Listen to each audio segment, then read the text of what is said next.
दाखल करण्यात येत आहे।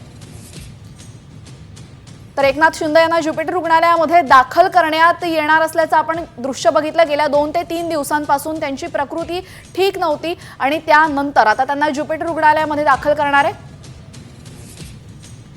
एकनाथ शिंदे यांच्या संदर्भातली मोठी अपडेट समोर येते।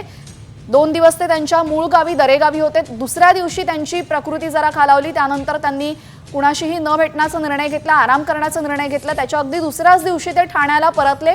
ठाण्याला परतल्यानंतर काही आमदारांशी, नवनिर्वाचित आमदारांशी त्यांच्या भेटीगाठी झाल्या, पण त्यांची प्रकृती फारशी बरी नव्हती। आजारीच होते, ताप, कणकण या सर्व गोष्टी सुरूच होत्या। त्यानंतर त्यांच्या काही डेंग्यू आणि मलेरियाच्या टेस्ट करण्यात आल्या। डेंग्यू मलेरियाच्या टेस्ट निगेटिव्ह आल्या, पण अजूनही एकनाथ शिंदे यांना बरं वाटत नाही आणि त्यासाठी त्यांना आता ज्युपिटर रुग्णालयामध्ये दाखल करण्यात येत आहे। आपल्यासोबत आमचे प्रतिनिधी विशाल जोडले गेलेले आहेत। विशाल, काय अपडेट आहे? शिंदेंना ज्युपिटर रुग्णालयामध्ये दाखल करण्यात येणार आहे? खरं तर एकनाथ शिंदे हे दरेगावातून आल्यानंतर त्यांची प्रकृती जी आहे ती काहीशी खालावल्याचं दिसून आलं। ते आजारी असल्याचं देखील दरेगावात असताना सांगण्यात आलं होतं। त्यावेळेस देखील त्यांनी प्रसार माध्यमांशी बोलणं देखील टाळलं होतं।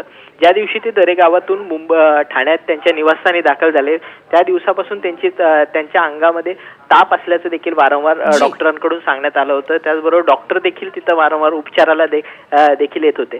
त्याचबरोबर त्यांचे डेंग्यू असेल, मलेरिया असेल याच्या तपासण्या देखील करण्यात आल्या होत्या, मात्र त्यांचे रिपोर्ट जे आहेत ते निगेटिव्ह आले होते। मात्र त्यांचे जे पेशी ज्या आहेत त्या कमी जास्त प्रमाणात होत असल्याचं डॉक्टरांच्या निदर्शनास आलं होतं आणि त्यानंतर तात्काळ त्यांच्यावरती उपाययोजना ज्या आहेत त्या देखील सुरू करण्यात आल्या होत्या। मात्र त्यांची तब्येत जी आहे ती म्हणावी असं साथ देत नव्हती, त्यामुळे त्यांना डॉक्टरांनी तात्काळ जे आहे ते ज्युपिटर रुग्णालयामध्ये उपचारासाठी जाण्याचा सल्ला देखील दिला।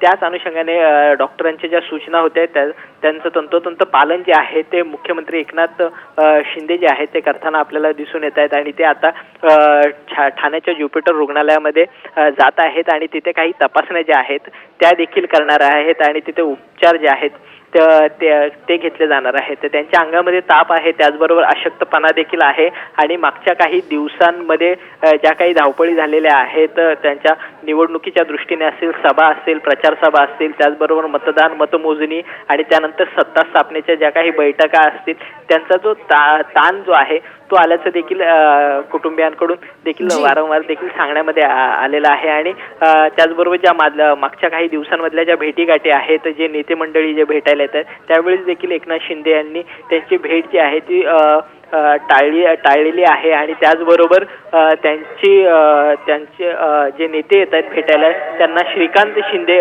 भेटत असल्याचं देखील आपण पाहिलेलं आहे। त्याचबरोबर महायुतीचे जे 3 प्रमुख नेते आहेत त्याच्यामध्ये एकनाथ शिंदे आहेत, त्याचबरोबर देवेंद्र फडणवीस आणि अजित पवार यांची भेट दिल्लीमध्ये होणार होती, यांची बैठका दिल्लीमध्ये होणार होती। मात्र ऐन वेळेस ही भेट देखील त्यांच्या प्रकृतीच्या कारणामुळे टाळण्यात आलेली आहे। 2 दिवस पुढे देखील ही भेट होऊ शकते असं सांगण्यात आलं होतं, मात्र त्यांच्या प्रकृतीमध्ये सुधारणा झाल्याचं दिसून येत नाही। त्यांच्या अंगामध्ये अशक्तपणा आणि ताप असल्यामुळे त्यांच्या ह्या भेटी आणि बैठका ज्या आहेत त्या टाळल्याचं दिसून आलं। आता मुख्यमंत्री एकनाथ शिंदे जे आहेत ते ज्युपिटर रुग्णालयामध्ये दाखल होत आहेत आणि तिथं पुढील उपचार जे आहेत ते केले जाणार आहेत। जी, एका बाजूला आपण बघितलेलं आहे की महायुतीची सत्ता स्थापनेसाठी शपथविधीसाठीची धावपळ सुरू आहे, खातेवाटप अजून झालेलं नाहीये।